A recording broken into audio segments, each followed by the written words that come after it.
Pukul 2 siang hari Senin, Aisyah Putri 25 tahun menaiki tangga rumah mewah itu sambil membawa peralatan pembersihnya dan mendengar suara yang menusuk hati, tangisan putus asa dua bayi yang bergema di seluruh rumah. Aisyah baru 3 minggu bekerja sebagai asisten rumah tangga di rumah mewah ini, tetapi tidak pernah terbiasa dengan penderitaan itu. Si kembar sudah menangis selama 3 jam berturut-turut hari ini. Kemarin 5 jam, lusa 6 jam.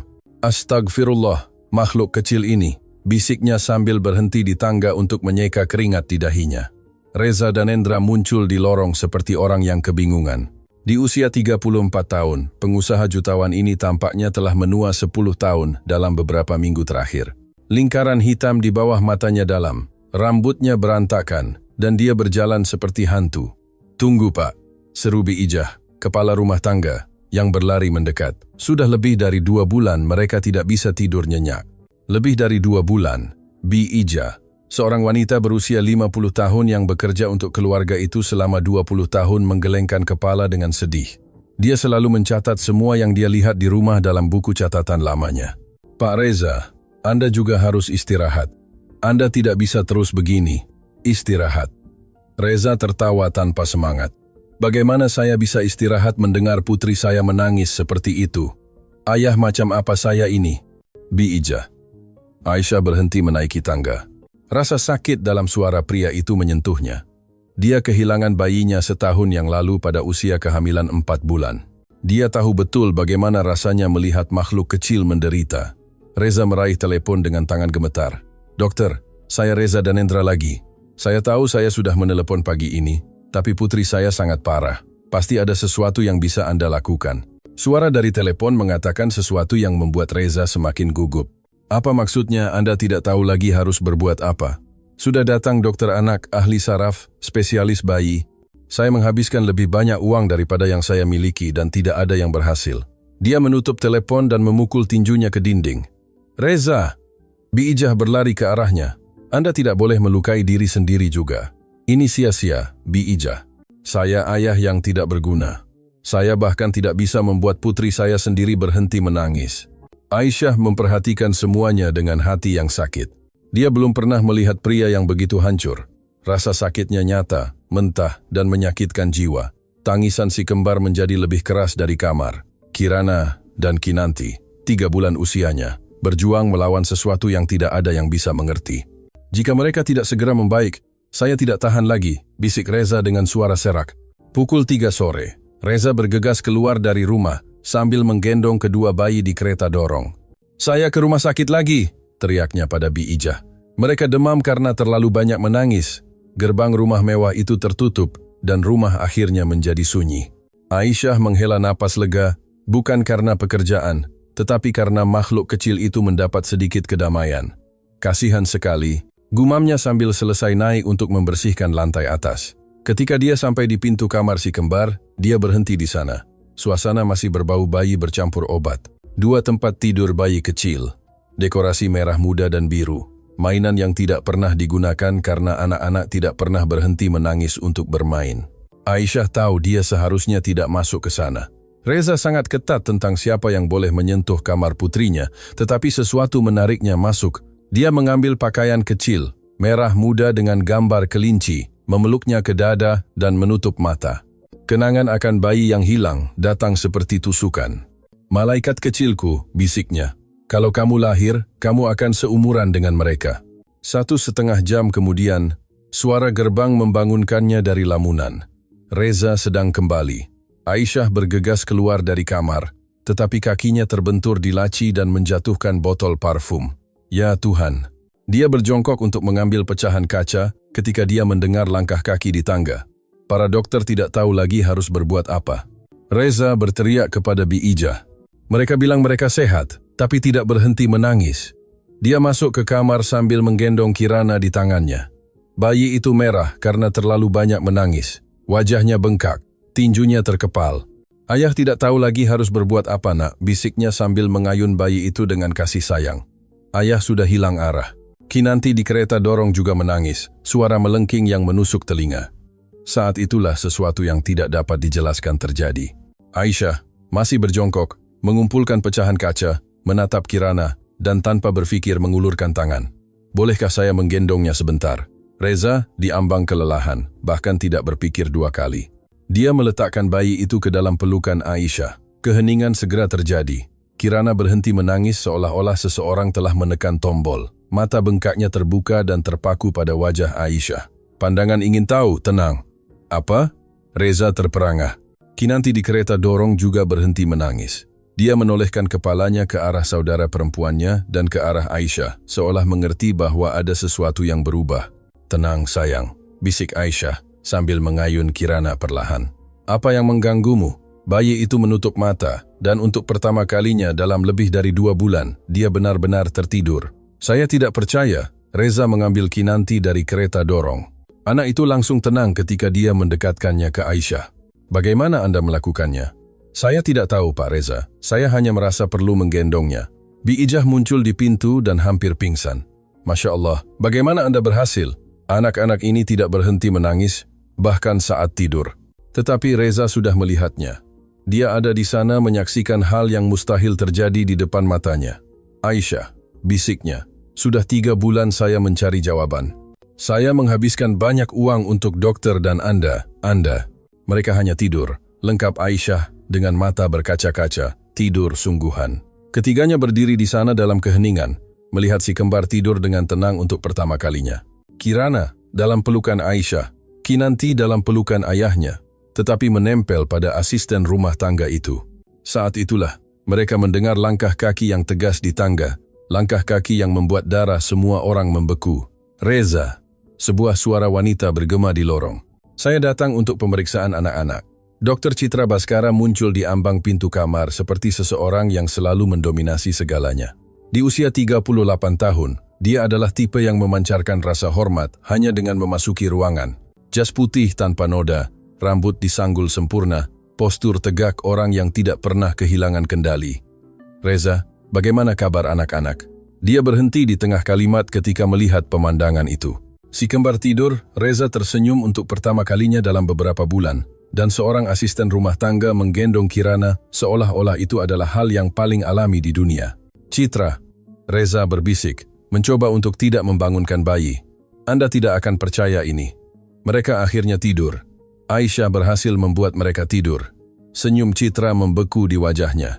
Sudah 3 tahun dia merawat keluarga ini. 3 tahun sejak istri Reza meninggal saat melahirkan, 3 tahun membangun hubungan, menunggu saat yang tepat untuk mendekat padanya secara lebih intim. Dan sekarang seorang asisten rumah tangga biasa muncul dan melakukan apa yang dia, seorang dokter berlisensi, tidak berhasil lakukan. Reza, katanya dengan suara terkontrol, bisakah saya berbicara dengan Anda sebentar di lorong? Tapi Citra, lihatlah. Mereka begitu tenang. Di lorong, tolong. Reza merasakan nada serius dan memberi isyarat kepada Aisyah untuk tetap bersama bayi-bayi itu. Dia keluar dari kamar di belakang dokter. Reza, apakah Anda menyadari apa yang baru saja terjadi? Citra berbicara pelan, tetapi dengan kemarahan yang terkontrol. Apa? Dia membuat putri saya tidur, Citra, untuk pertama kalinya dalam 3 bulan. Dan tahukah Anda apa latar belakang wanita ini? Tahukah Anda jika dia tidak memiliki penyakit? Tahukah Anda jika dia tidak melakukan sesuatu yang berbahaya? Reza mengerutkan kening. Dia tidak memikirkan hal itu.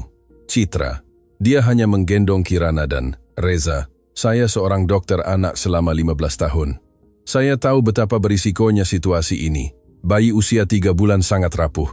Segala sesuatu yang salah dapat menyebabkan masalah serius. Tapi mereka baik-baik saja, Citra. Lihat betapa tenangnya mereka tidur. Untuk saat ini. Tapi bagaimana jika itu adalah efek kimia? Bagaimana jika sesuatu terjadi pada kulit mereka? Bagaimana jika itu adalah sesuatu yang akan menyakiti mereka nanti? Kata-kata Citra menanamkan benih keraguan dalam pikiran Reza yang lelah. Dia selalu percaya apa yang dikatakan Citra. Citra menyelamatkan si kembar ketika mereka lahir prematur. Dia seorang profesional yang dihormati, teman keluarga selama bertahun-tahun. Di dalam kamar, Aisyah mengayun Kirana yang tidur nyenyak. Bi Ijah mengawasi Kinanti yang juga beristirahat dengan tenang di kereta dorong. Nah, bisik Bi Ijah, bagaimana kamu melakukannya? Saya tidak tahu, Bu Ijah. Saya hanya merasa perlu membantu. Dalam 20 tahun bekerja di sini, saya belum pernah melihat yang seperti ini. Anak-anak ini tidak berhenti menangis bahkan ketika mereka sedang tidur. Dan sekarang lihat mereka. Dia menunjuk ke bayi-bayi yang benar-benar tidur, pernapasan tenang, wajah santai, tangan terbuka. Ini benar-benar mukjizat lengkap Bi Ijah. Di lorong, Citra terus menanamkan keraguan. Reza, saya mengerti keputusasaan Anda, tetapi sebagai dokter saya tidak bisa membiarkan orang tanpa latar belakang memiliki kontak langsung dengan bayi sekecil ini. Ini masalah tanggung jawab. Tapi Citra, bayangkan jika sesuatu terjadi pada mereka. Bayangkan jika mereka mengalami alergi, infeksi, Anda tidak akan pernah memaafkan diri sendiri, dan saya sebagai dokter yang bertanggung jawab juga tidak. Reza mengusap rambutnya. Kelelahan tidak membiarkannya berpikir jernih. Menurut Anda apa yang harus saya lakukan?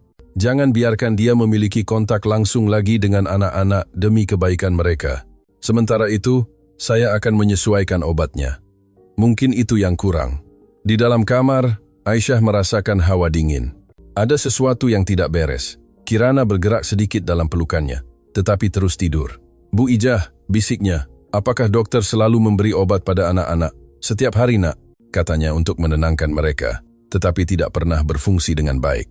Dan apakah dia sudah memberikannya hari ini? Belum. Dia baru datang sebentar yang lalu. Aisyah mulai berpikir. Si kembar tidur tanpa obat apapun, hanya dengan kasih sayang, hanya dengan sentuhannya. Saat itulah Reza kembali ke kamar dengan wajah serius. Aisyah, katanya pelan, terima kasih atas bantuannya. Tapi Dokter Citra benar. Lebih baik Anda tidak menyentuh anak-anak lagi. Hati Aisyah hancur. Tapi Pak Reza, mereka baik-baik saja. Saya tahu, tapi itu bisa berbahaya. Anda bukan dokter. Mungkin itu hanya keberuntungan atau mungkin itu adalah sesuatu yang akan menyakiti mereka nanti. Aisyah menempatkan Kirana dengan lembut di tempat tidur bayi. Bayi itu terus tidur. Saya mengerti, Pak Reza, tetapi matanya mengatakan segalanya. Dia tidak mengerti apa-apa. Dia tahu dia membantu makhluk kecil itu, dan sekarang mereka menjauhkannya. Tepat setelah itu, Citra masuk ke kamar dengan senyum yang tidak mencapai matanya. Saya akan memberikan obat anak-anak sekarang, dia mengumumkan sambil mengeluarkan 2 jarum suntik dari tas dokternya. Mereka sedang tidur, dokter, komentar Bi Ijah. Justru itu saat terbaik untuk memberikan obat. Mereka akan tidur lebih nyenyak lagi. Aisyah memperhatikan semuanya. Rasa tidak enak tumbuh di dadanya. Ada sesuatu tentang jarum suntik itu yang tidak terasa benar. Permisi, katanya pelan dan keluar dari kamar. Di lorong dia mendengar Citra berbicara pelan, lebih untuk dirinya sendiri. Dia ini hampir merusak segalanya. Selasa jam 6 pagi, Aisyah tiba di tempat kerja dengan hati yang berat. Sepanjang akhir pekan dia tidak bisa berhenti memikirkan si kembar. Apakah mereka tidur? Apakah mereka baik-baik saja? Ketika dia masuk ke rumah mewah itu, dia mendengar persis apa yang dia harapkan dan takutkan. Tangisan. Kirana dan Kinanti menangis di kamar, lebih keras dan lebih putus asa dari sebelumnya. Seolah-olah mereka kembali ke kondisi sebelumnya, hanya saja lebih buruk. Mereka hampir tidak tidur sama sekali akhir pekan, komentar Bi Ijah ketika melihat Aisyah. Pak Reza hancur lagi dan dosis obat Dokter Citra ditingkatkan. Dia bilang itu perlu untuk mengimbangi apa yang terjadi pada hari Jumat. Aisyah mengerutkan kening, mengimbangi. Mengapa perlu mengimbangi fakta bahwa si kembar telah tidur? Tepat pukul 7, Dokter Citra tiba. Hari ini dia berbeda, lebih bertekad, lebih serius. Di mana asisten rumah tangga itu? Dia bertanya pada Bi Ijah. Dia sedang membersihkan ruang tamu, dokter, panggil dia. Saya perlu bicara dengannya. Aisyah menaiki tangga dengan hati berdebar. Citra sedang menunggunya di lorong. Lengan disilangkan, wajah tanpa ekspresi. Aisyah, bukan. Ya, dokter. Saya perlu menjelaskan sesuatu dengan sangat jelas. Anda tidak boleh menyentuh anak-anak di rumah ini dengan cara apapun. Mereka adalah bayi yang rapuh yang lahir prematur. Kontak yang salah dapat menyebabkan infeksi serius. Tapi dokter, saya hanya membantu. Anda tidak membantu sama sekali. Anda menciptakan masalah. Anak-anak menghabiskan akhir pekan dalam keadaan gelisah karena organisme mereka diubah. Diubah seperti parfum murahan, produk pembersih, bakteri. Anda bekerja membersihkan rumah, bukan? Tangan Anda membawa kuman yang bisa berbahaya bagi bayi. Setiap kata dari Citra seperti tamparan di wajah Aisyah. Dokter itu berbicara dengan otoritas yang tidak memberi ruang untuk dipertanyakan. Anda mengerti dengan baik. Jangan sentuh anak-anak. Jangan masuk ke kamar mereka. Jika saya menemukan Anda melanggar, saya akan memberitahu Pak Reza untuk memecat Anda segera. Ya, dokter. Sempurna. Sekarang saya akan merawat pasien saya. Citra masuk ke kamar si kembar dan menutup pintu. Aisyah tetap di lorong, terhina dan bingung. Apakah dia benar-benar melakukan sesuatu yang salah? Apakah dia melukai bayi tanpa sengaja? Di dalam kamar, Citra mengeluarkan jarum suntik dari tasnya, tetapi bukan yang sama yang dilihat Reza pada hari Jumat. Ini berbeda, dengan cairan bening yang tidak memiliki sifat menenangkan sama sekali. Sekarang kita akan menyelesaikan masalah kecil ini, bisiknya sambil menuangkan isinya ke botol Kirana. Cairan itu adalah stimulan ringan yang tidak berasa, tetapi membuat bayi gelisah selama berjam-jam. Citra telah menggunakannya dalam dosis kecil selama 3 bulan, sejak si kembar lahir. Rencananya sederhana, menjaga anak-anak bergantung pada obatnya menjadi sangat diperlukan bagi Reza, dan pada saat yang tepat menemukan obatnya dan menikah dengannya karena rasa terima kasih. Tetapi pada hari Jumat, seorang asisten rumah tangga biasa hampir menghancurkan 3 tahun perencanaan. Hari ini Citra melipat gandakan dosis. Si kembar akan mengalami minggu yang mengerikan, dan ketika dia menyesuaikan obatnya lagi, Reza akan berlutut di kakinya karena rasa terima kasih.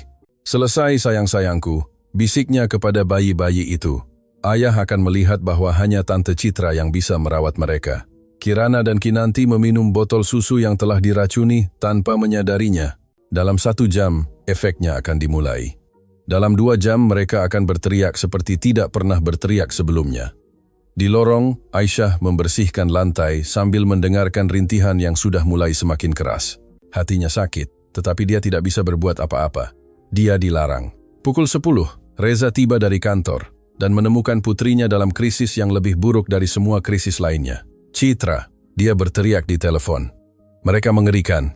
Obat apa yang kamu berikan pada mereka? Tenang, Reza, itu normal. Organisme mereka terganggu oleh kontak hari Jumat. Sekarang saya sedang memperbaikinya. Ini akan memburuk sebelum membaik. Akan memburuk? Sayangnya ya, tetapi percayalah pada saya. Saya dokter selama 15 tahun. Saya tahu apa yang saya lakukan.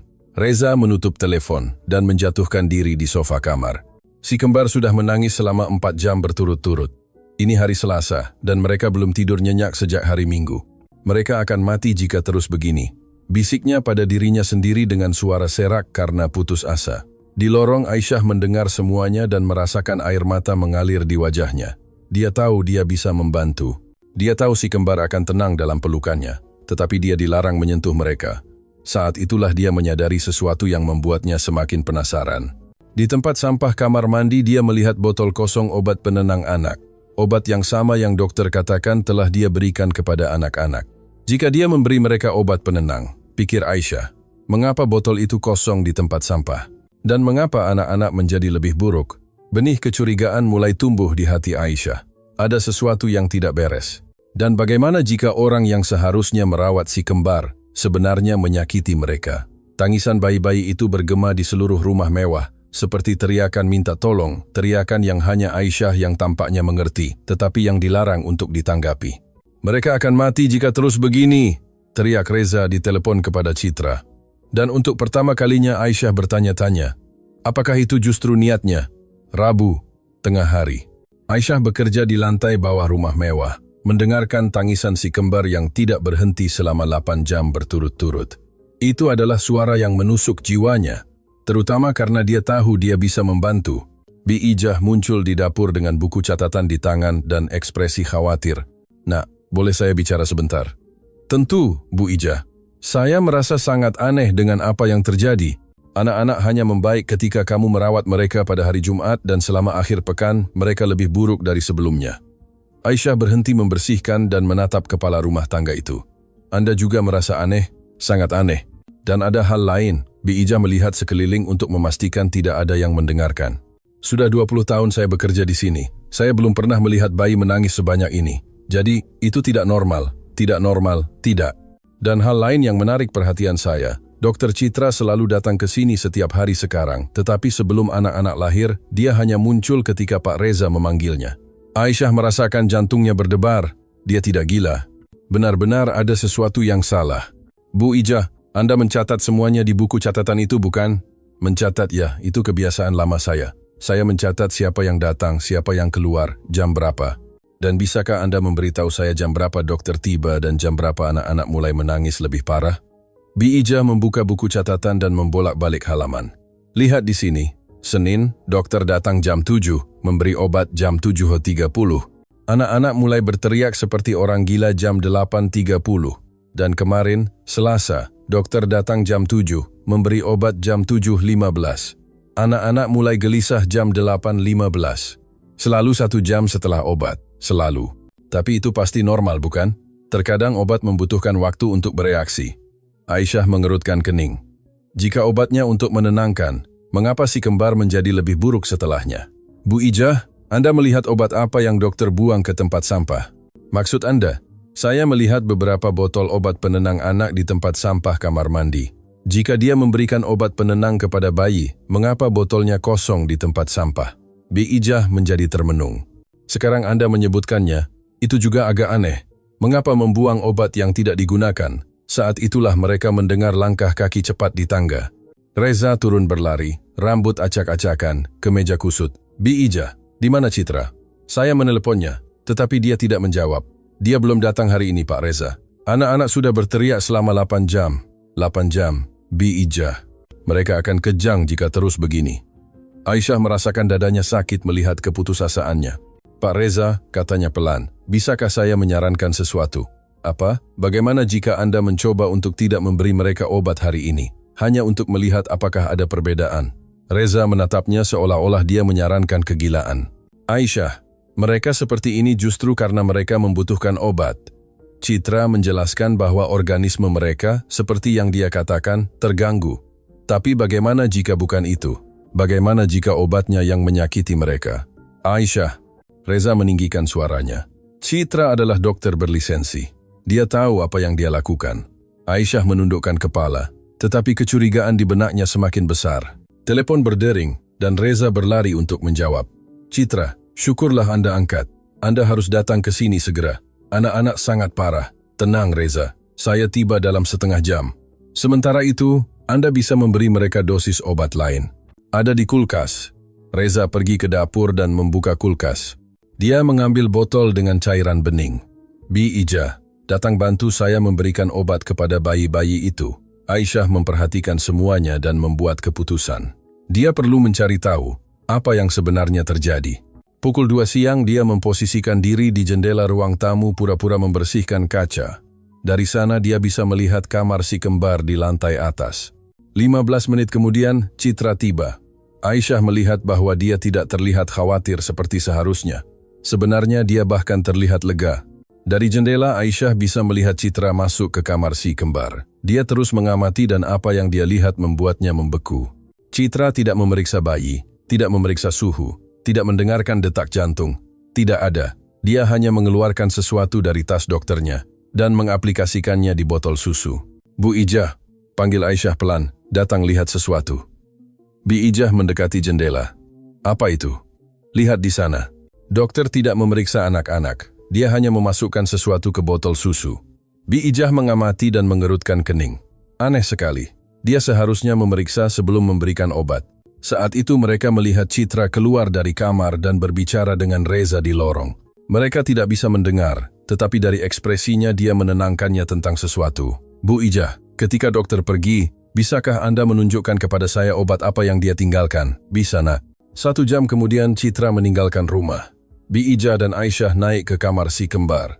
Lihat di sini, Bi Ijah menunjukkan botol di kulkas kamar. Inilah yang selalu dia tinggalkan.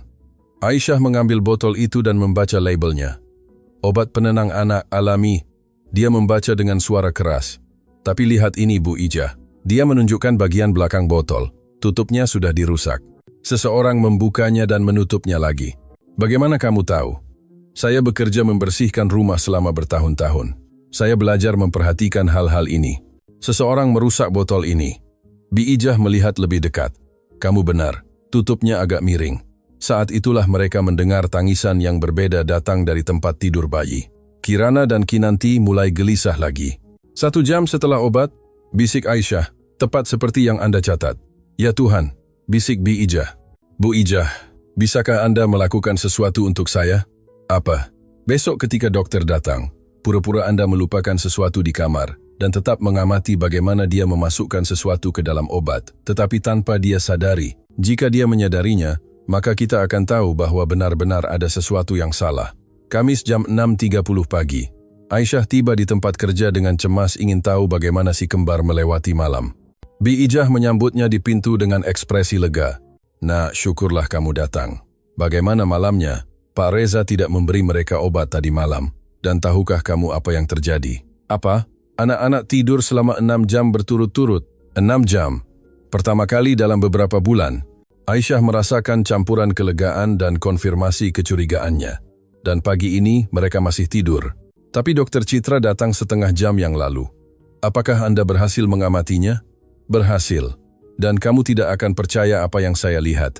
Bi Ijah menarik Aisyah ke sudut dapur dan berbisik. Dia mengeluarkan jarum suntik dari tasnya dan menyuntikkan sesuatu ke botol obat, sesuatu yang dia bawa dari luar. "Anda yakin?"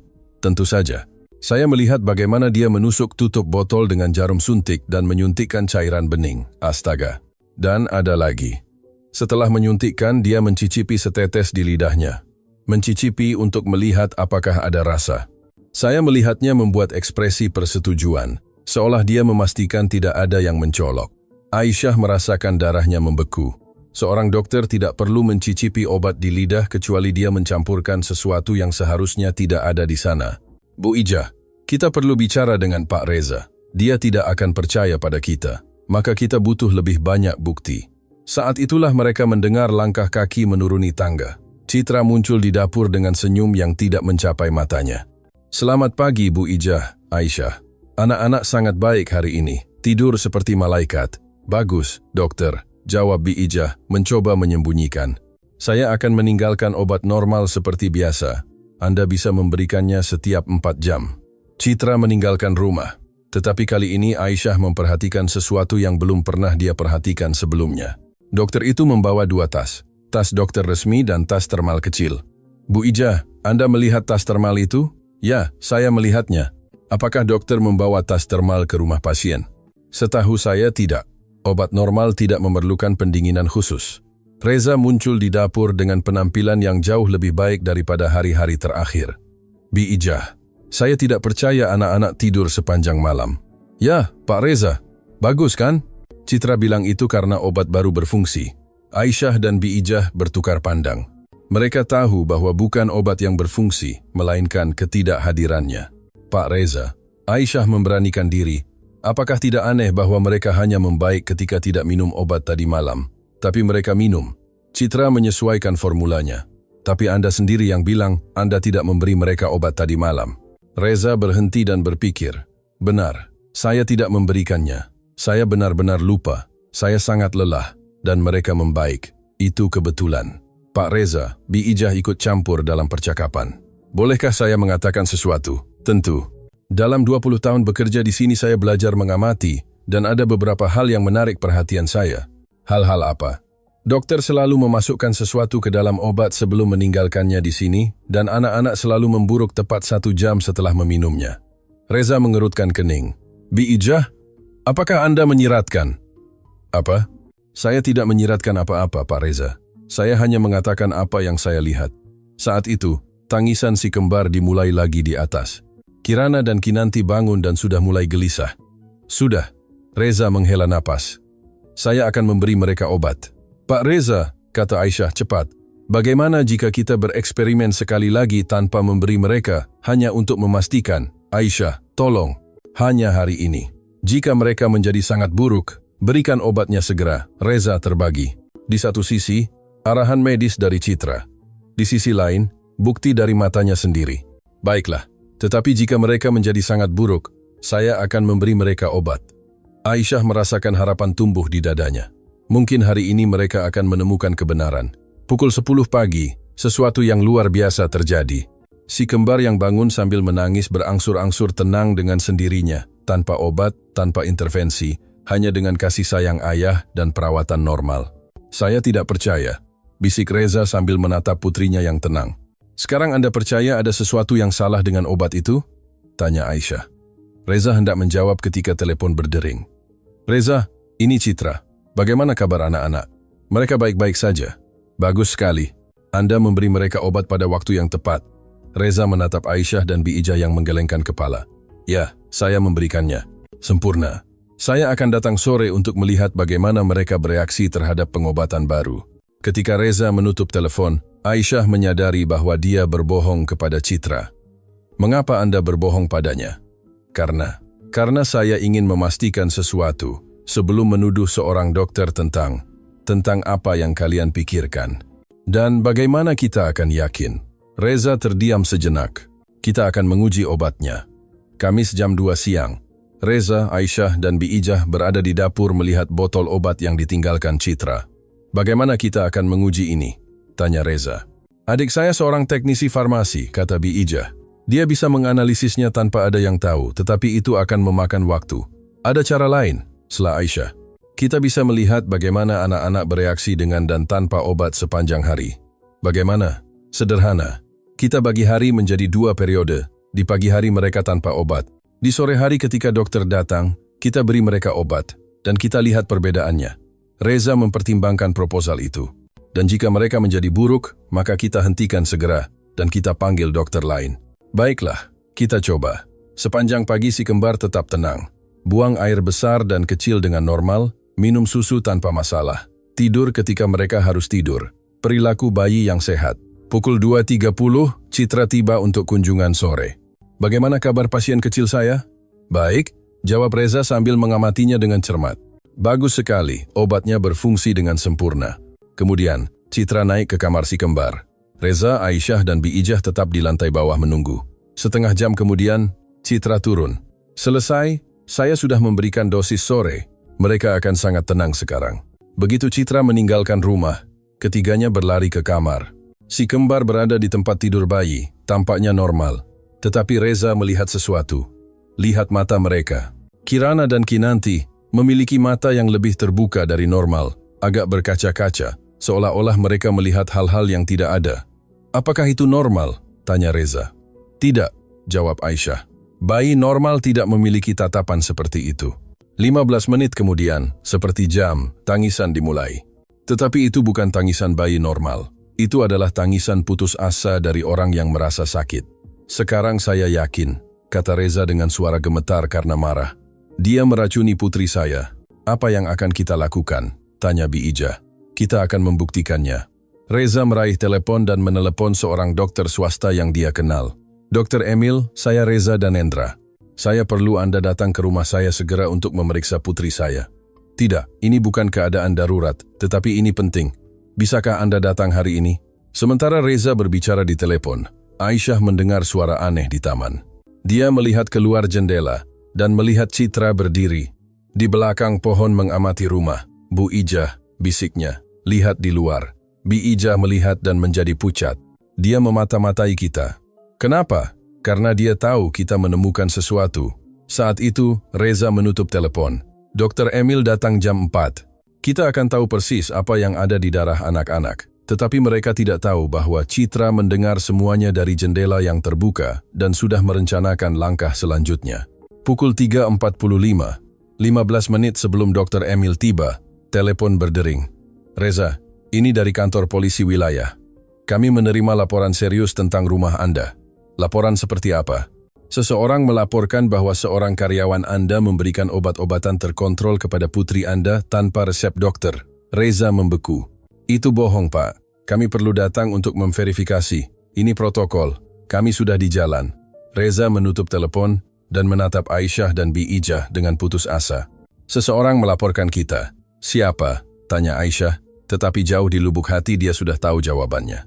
20 menit kemudian, 2 mobil polisi berhenti di depan rumah mewah itu. 4 polisi naik ke kamar si kembar, di mana mereka menemukan Reza, Aisyah, dan Bi Ijah merawat bayi-bayi yang menangis. Siapa karyawan yang bertanggung jawab atas perawatan medis anak-anak? Tanya Sersan. Tidak ada, jawab Reza. Mereka dirawat oleh seorang dokter. Kami memiliki informasi bahwa wanita ini, dia menunjuk ke Aisyah, telah memberikan obat-obatan tanpa izin. Itu bohong. Saat itulah Citra muncul di pintu ditemani oleh polisi lain. Sersan, seperti yang saya laporkan lewat telepon, saya menemukan bukti bahwa karyawan ini telah membius makhluk kecil itu. Dia membuka tas dokternya dan mengeluarkan botol obat terkontrol. Saya menemukan ini tersembunyi di rumahnya. Aisyah terkejut. Itu bukan milik saya. Saya tidak pernah melihat botol itu seumur hidup saya. Dan saya juga menemukan ini. Citra menunjukkan selembar kertas. Catatan darinya tentang dosis obat. Reza mengambil kertas itu dari tangan polisi. Itu adalah resep medis palsu dengan perawatan untuk Kirana dan Kinanti, ditandatangani oleh Dr. Aisyah Putri. Aisyah, bisik Reza, bagaimana kamu bisa? Pak Reza, saya bersumpah saya tidak pernah menulis itu, saya bahkan tidak tahu cara menulis resep, dan saya bukan dokter. Nyonya, kata Sersan, Anda perlu ikut kami untuk mengklarifikasi situasi. Saya tidak bersalah, dia yang menanam hal-hal itu. Tetapi saat mereka membawa Aisyah pergi, Citra mendekati Reza. Maaf Reza, saya tahu Anda percaya padanya, tetapi saya tidak bisa membiarkan putri Anda dalam bahaya. Reza menatap si kembar, yang terus menangis, dan ke Citra, yang sekarang tampaknya menjadi satu-satunya orang yang bisa dia percayai. Dia tidak menyadari senyum puas yang tersembunyi di wajah dokter itu. Jumat jam 8 pagi. Aisyah bangun di sel dingin kantor polisi setelah malam yang terasa tidak ada habisnya. Dia menghabiskan waktu berjam-jam mencoba menjelaskan kepada para penyelidik bahwa dia adalah korban jebakan, tetapi tidak ada yang percaya padanya. Putri, kunjungan, teriak polisi. Dia bangkit berharap melihat Reza, atau mungkin dokter, Emil yang bisa mengkonfirmasi ketidakbersalahannya.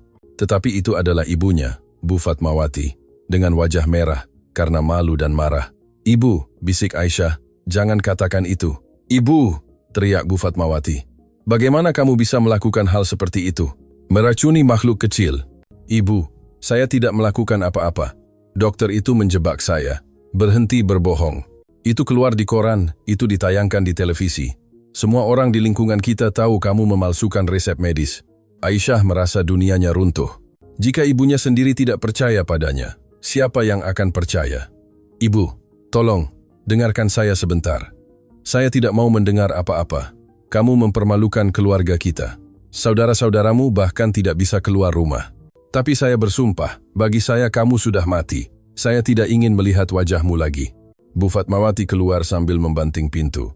Aisyah menjatuhkan diri di lantai sel dan menangis seperti tidak pernah menangis seumur hidupnya. Siang hari, pengacara publik datang untuk berbicara dengannya. Dia adalah pria lelah yang tampaknya telah melihat banyak kasus yang sama. Aisyah, saya akan berterus terang dengan Anda. Situasinya rumit. Mereka punya bukti fisik terhadap Anda, tapi saya tidak bersalah.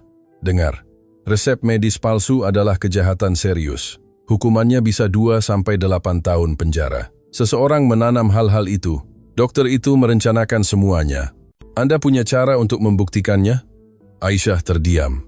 Bagaimana cara membuktikan sesuatu dari dalam sel? Dan anak-anak? Tanyanya. Bagaimana kabar mereka? Itu bukan bidang saya. Tugas saya adalah membela Anda dari kejahatan yang Anda duga lakukan. Duga? Ya. Secara teknis Anda masih tidak bersalah sampai diadili, tetapi buktinya, dia tidak perlu menyelesaikan kalimat itu. Aisyah mengerti bahwa bahkan pengacaranya sendiri tidak percaya padanya. Di malam hari, seorang tahanan yang lebih tua mendekatinya di sel. Pertama kali di sini? Saya harap ini yang terakhir. Semua orang mengatakan itu. Kejahatan apa? Katanya saya memalsukan resep medis untuk membius bayi. Wanita itu membuat ekspresi jijik. Mengganggu makhluk kecil adalah masalah serius di sini. Jika kamu benar-benar melakukan itu, saya tidak melakukannya. Saya mencintai makhluk kecil itu lebih dari hidup saya sendiri. Maka seseorang menjebakmu dengan sangat buruk dan menjebakmu dengan sangat rapi. Aisyah menghabiskan malam lagi tanpa tidur, memikirkan Kirana dan Kinanti. Apakah mereka menangis lagi? Apakah Citra kembali memberikan stimulan kepada mereka? Apakah Reza menyadari sesuatu? Pada hari Sabtu pagi, berita yang paling dia takuti datang melalui seorang penjaga. Bayi-bayi yang kamu racuni itu dilarikan ke rumah sakit saat fajar. Jantung Aisyah berhenti. Apa? Mereka di unit perawatan intensif anak. Kejang, demam sangat tinggi. Para dokter yakin itu overdosis obat yang kamu berikan. Aisyah berteriak dan berlari ke jeruji sel. Tidak, saya tidak memberi mereka obat apapun. Biarkan saya keluar. Saya perlu bicara dengan seseorang. Diam. Kamu tidak akan pergi kemana-mana. Mereka akan mati. Kalian tidak mengerti. Dokter itu yang membunuh mereka. Tetapi tidak ada yang mendengarkan. Bagi semua orang di sana, dia hanya seorang kriminal lagi yang mencoba menghindari tanggung jawab. Aisyah menjatuhkan diri di lantai sel sambil terisak. Kirana dan Kinanti sedang sekarat dan orang yang bisa menyelamatkan mereka dikurung di penjara.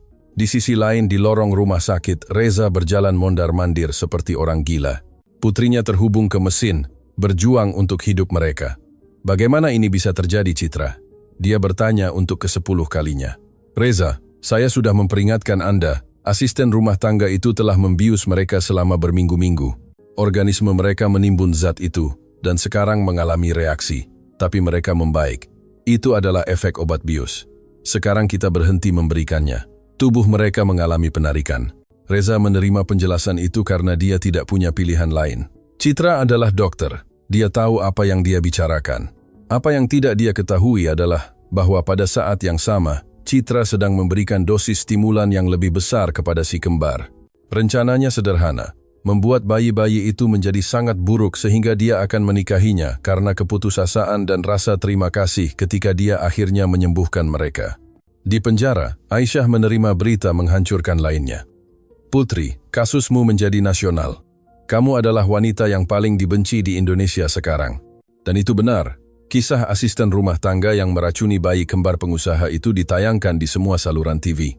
Fotonya ada di semua koran dan situs web.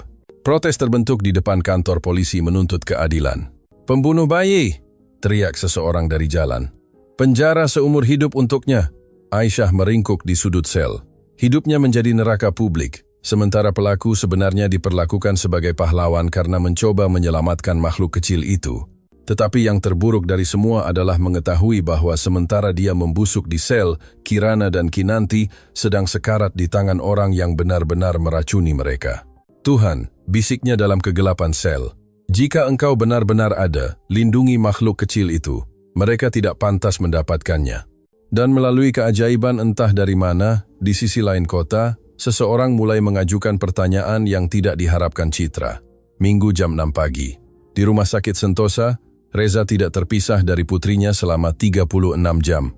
Kirana dan Kinanti berada di unit perawatan intensif anak dengan monitor yang menunjukkan tanda-tanda mengkhawatirkan, demam yang tidak turun, dan kejang kecil yang datang bergelombang.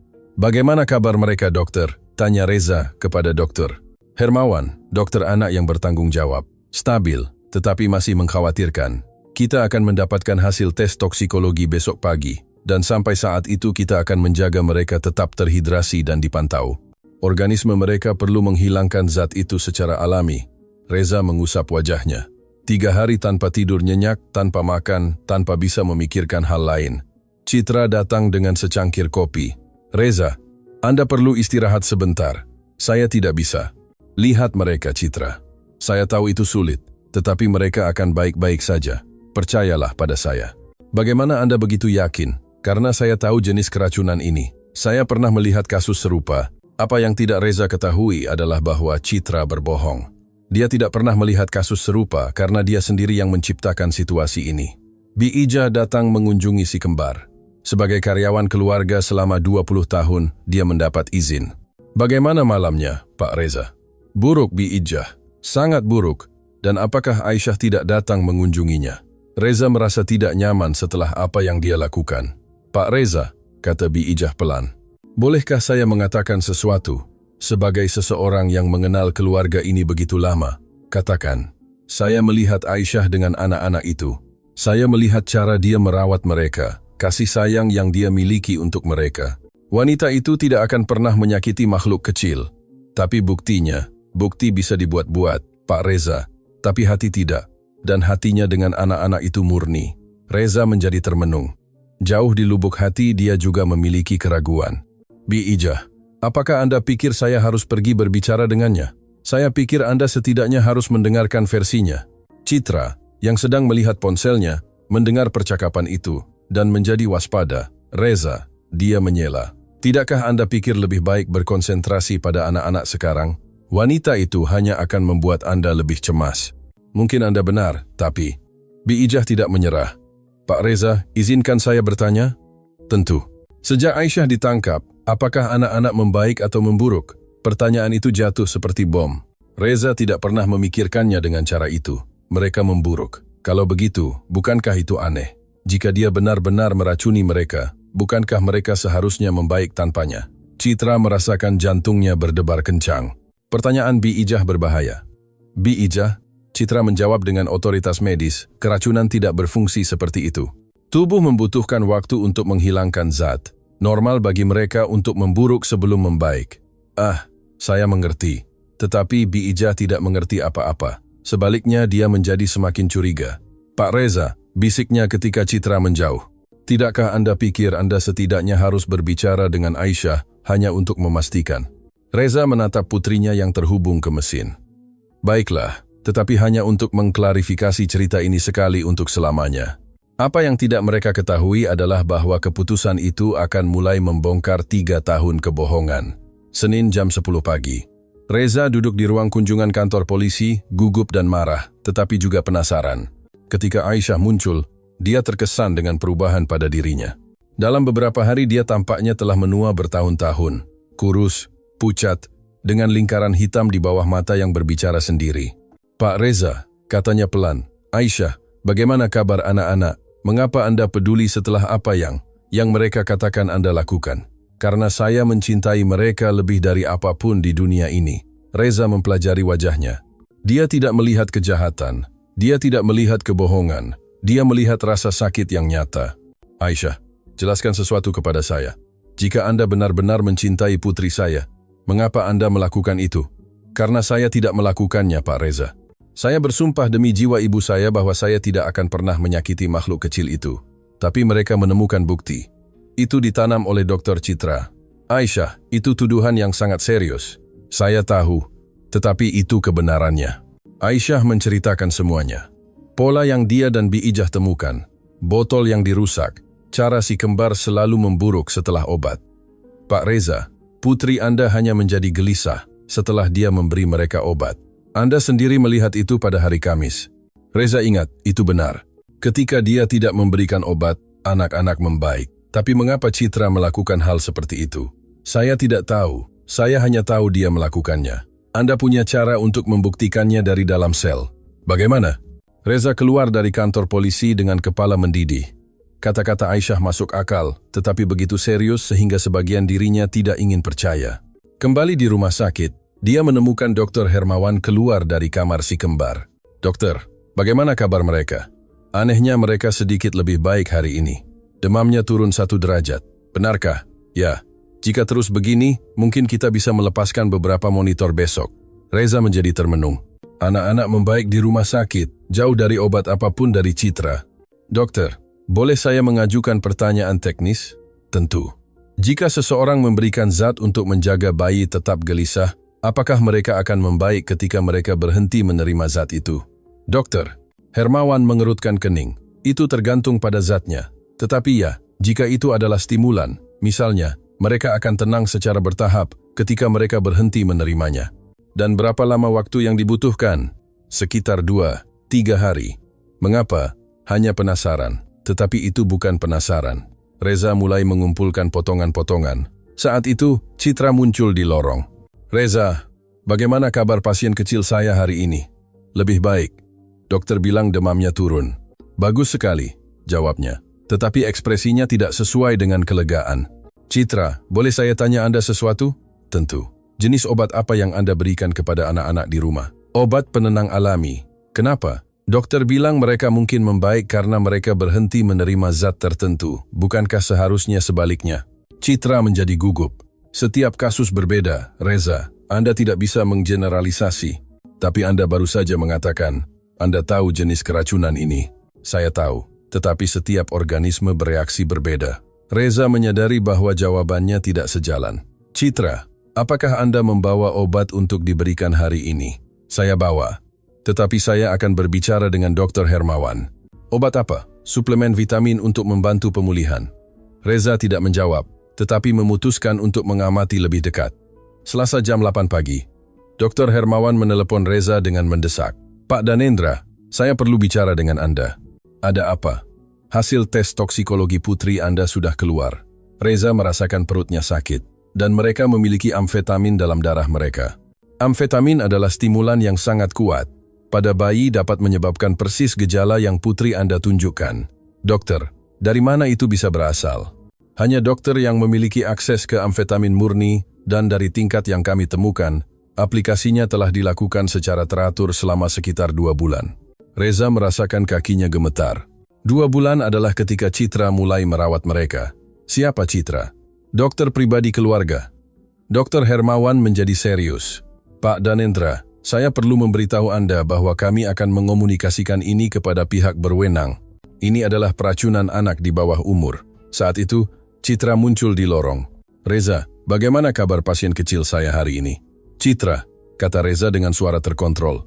Dokter ingin bicara denganmu. Dengan saya? Tentang apa? Dr. Hermawan memperkenalkan diri.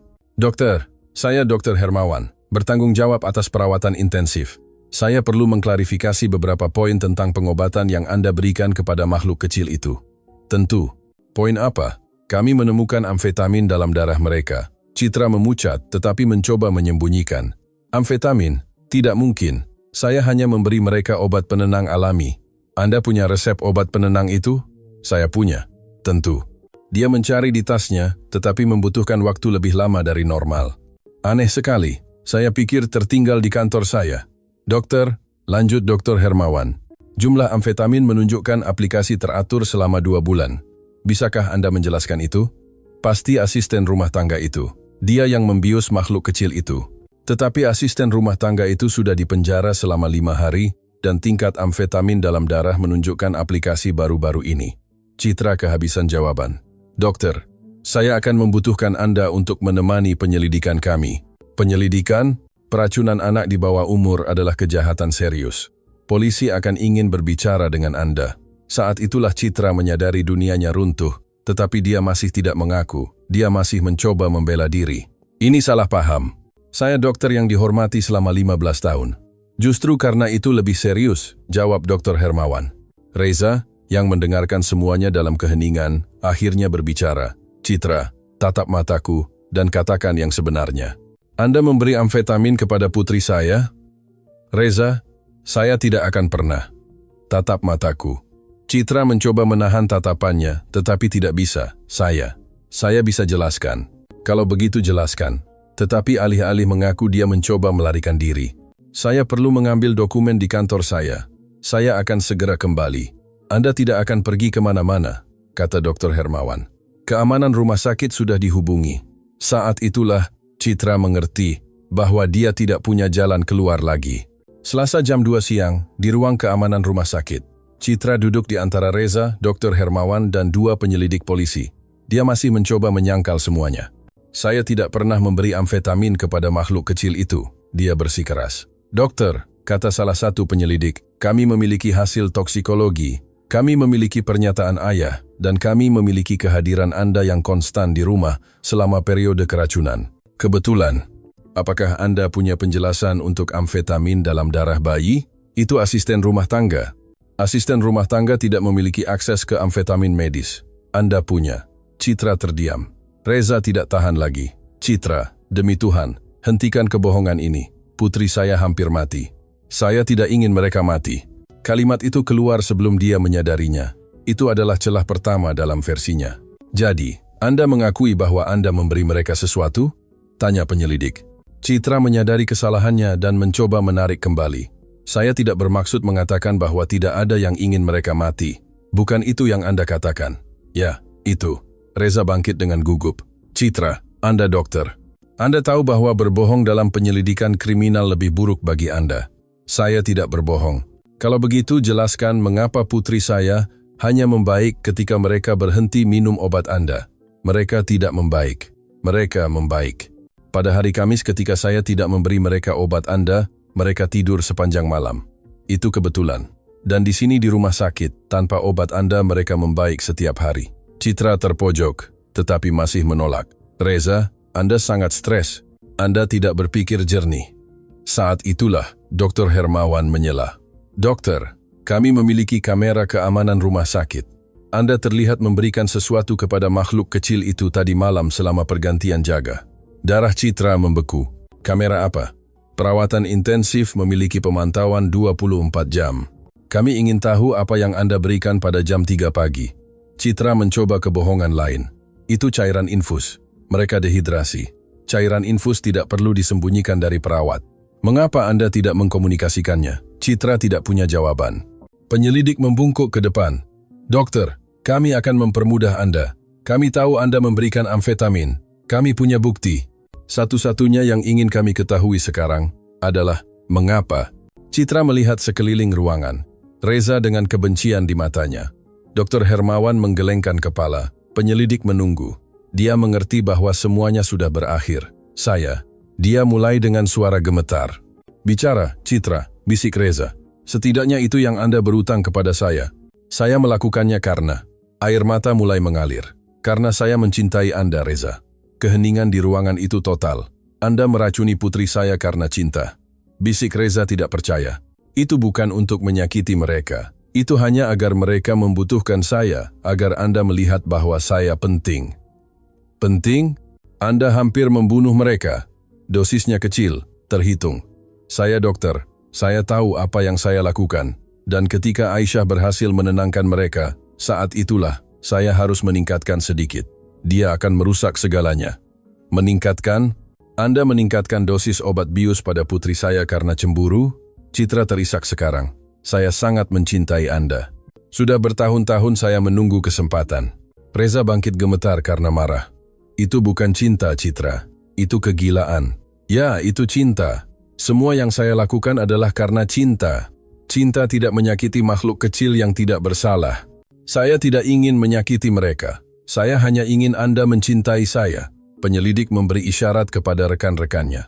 Dokter, Anda ditangkap karena percobaan pembunuhan dan praktik kedokteran ilegal. Sementara mereka membawa Citra pergi, masih berteriak bahwa dia mencintai Reza. Dia tetap di ruangan itu hancur. Dokter, katanya kepada dokter. Hermawan, saya harus menjemput seseorang. Seseorang yang tidak bersalah yang dipenjara karena kejahatan yang tidak dia lakukan. Pergilah, putri Anda aman sekarang.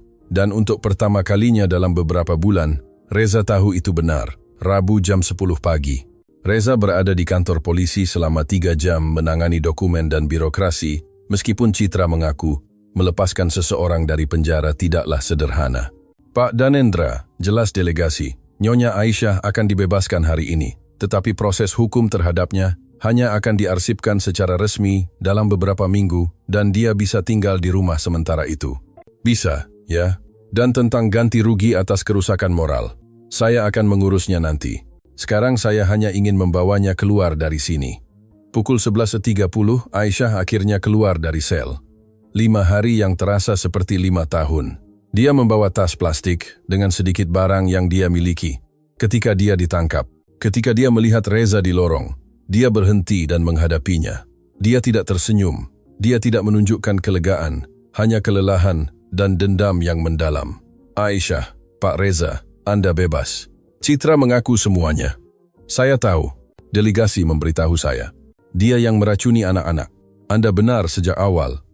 Aisyah tertawa, tetapi tidak ada kegembiraan sama sekali. Ya, saya benar. Tapi Anda percaya padanya selama berbulan-bulan dan pada saya tidak sehari pun.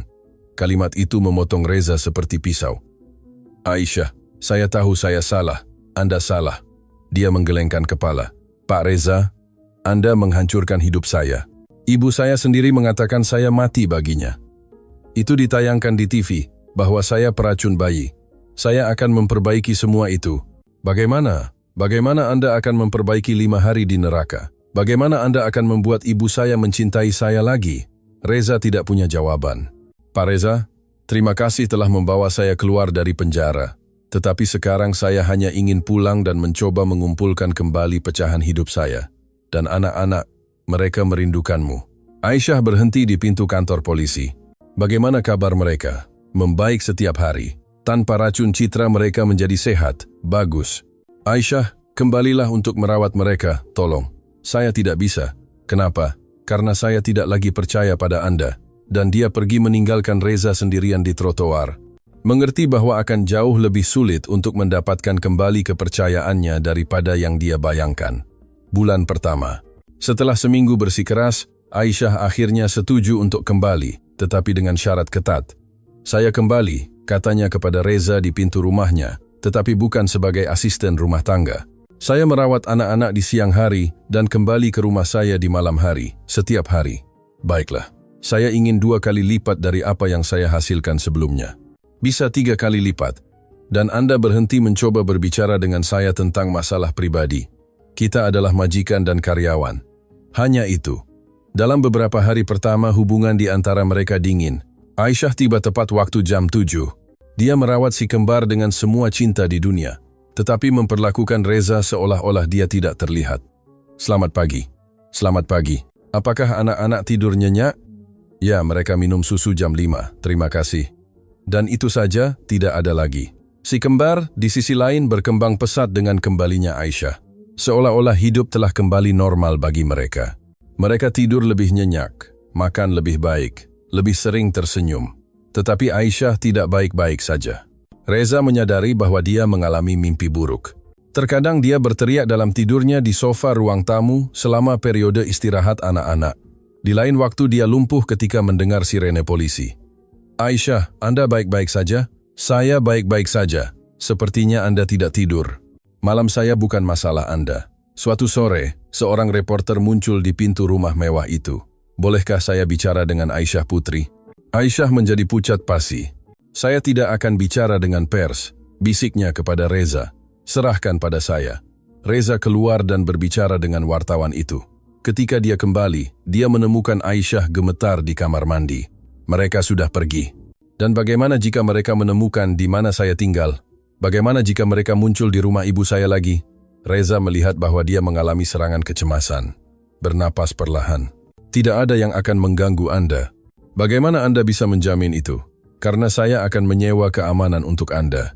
Saya tidak butuh amal. Ini bukan amal. Ini tanggung jawab saya. Saya menempatkan Anda dalam situasi itu. Ini adalah pertama kalinya Reza mengakui kesalahan nyata atas apa yang terjadi. Bulan kedua, rutinitas berlanjut tegang, tetapi Reza melihat perubahan kecil. Aisyah masih dingin padanya, tetapi terkadang dia lupa dan menjawab pertanyaan dengan cara yang lebih alami. Bagaimana akhir pekan anak-anak? Kirana ingin merangkak. Dia menghabiskan waktu mencoba menyeret dirinya di karpet. Benarkah? Bukankah dia terlalu kecil? Setiap bayi punya waktunya sendiri. Dia penasaran, sama seperti Anda. Aisyah menyadari bahwa percakapan telah keluar dari profesional dan kembali menjadi dingin. Saya akan menyiapkan bubur mereka. Suatu hari, Reza tiba di rumah dan menemukan Aisyah menangis di taman sementara si kembar tidur. Apakah terjadi sesuatu? Tidak ada yang perlu Anda ketahui. Aisyah, Anda menangis. Ada sesuatu yang terjadi. Saya pergi ke pasar pagi ini dan semua orang menatap saya. Seorang wanita memberitahu cucunya bahwa saya adalah wanita yang meracuni bayi. Reza merasakan dadanya sakit. Saya sangat menyesal. Tidak ada gunanya menyesal. Kerusakan sudah terjadi. Saya akan memberikan wawancara di TV. Saya akan menjelaskan semuanya. Dan apakah Anda pikir itu akan berhasil? Bahwa orang akan berhenti melihat saya seolah-olah saya monster? Reza tidak tahu harus menjawab apa. Aisyah, biarkan saya membantu. Anda sudah terlalu banyak membantu saya. Malam itu, Reza menelepon seorang jurnalis yang dikenal dan menjadwalkan wawancara untuk minggu berikutnya. Jika dia menyebabkan masalah, dia akan mencoba menyelesaikannya. Bulan ketiga, wawancara Reza mendapat respon yang baik. Dia menceritakan seluruh kisah. Dia mengakui kesalahannya karena percaya pada kebohongan citra dan meminta maaf secara terbuka kepada Aisyah. Aisyah Putri adalah wanita yang jujur dan pekerja keras yang menjadi korban dokter kriminal. Saya membuat kesalahan dengan meragukannya, padahal saya seharusnya percaya. Saya meminta maaf secara terbuka untuk itu. Beberapa surat kabar membuat laporan tentang kasus itu menunjukkan sisi lain dari cerita. Sedikit demi sedikit opini publik mulai berubah, tetapi di rumah Aisyah tetap jauh. Saya melihat wawancara Anda, komentarnya suatu pagi, dan itu bagus, tetapi itu tidak mengubah apa yang terjadi. Saya tahu, tetapi ini adalah permulaan.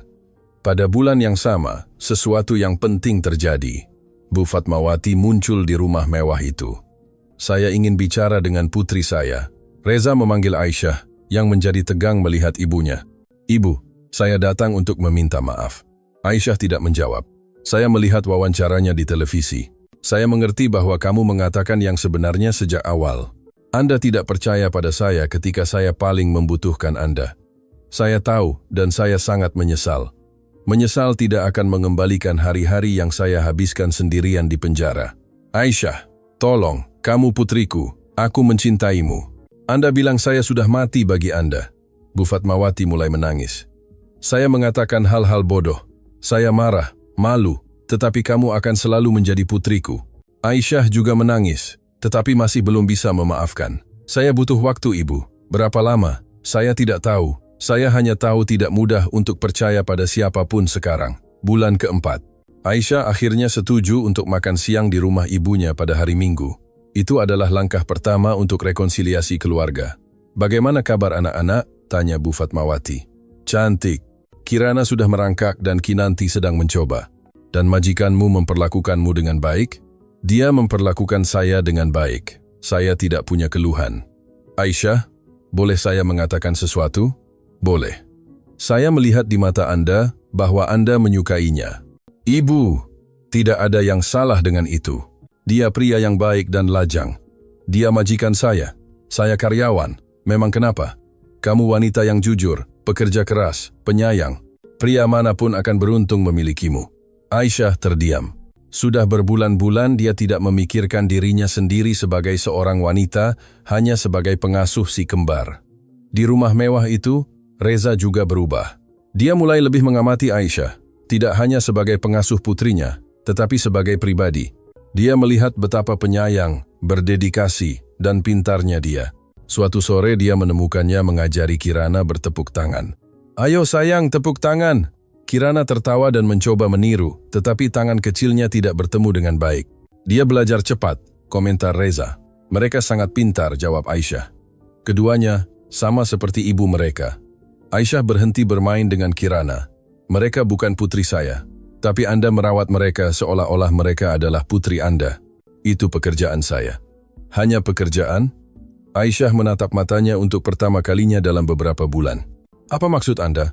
Maksud saya melihat bagaimana Anda melihat mereka, bagaimana Anda merawat mereka, bagaimana mereka tersenyum ketika melihat Anda. Itu bukan hanya pekerjaan, Pak Reza, dan saya melihat bagaimana mereka melihat Anda. Bagi mereka Anda adalah ibu. Saya tidak bisa menjadi ibu dari putri yang bukan milik saya. Ya, Anda bisa. Ibu adalah yang merawat, yang mencintai, yang hadir. Aisyah menyentuh mainan Kirana dengan gugup. Mengapa Anda mengatakan ini kepada saya? Karena saya ingin Anda tahu bahwa saya sangat mengagumi Anda. Ini adalah pertama kalinya Reza menunjukkan minat romantis, tetapi dengan cara yang halus. Bulan kelima dan keenam. Hubungan di antara mereka semakin hangat sedikit demi sedikit. Percakapan yang dimulai tentang si kembar dan berakhir pada masalah pribadi. Aisyah, boleh saya tanya sesuatu? Boleh. Mengapa Anda begitu berbakat dengan makhluk kecil? Aisyah terdiam sejenak. Karena saya kehilangan satu. Bagaimana? 2 tahun lalu saya hamil. Saya kehilangan bayi pada bulan keempat. Reza merasakan sakit di dadanya. Saya turut berduka. Itu sebabnya saya sangat terhubung dengan putri Anda. Mereka seumuran dengan yang akan dimiliki putra saya. Putra, dia laki-laki. Saya akan menamainya Bima.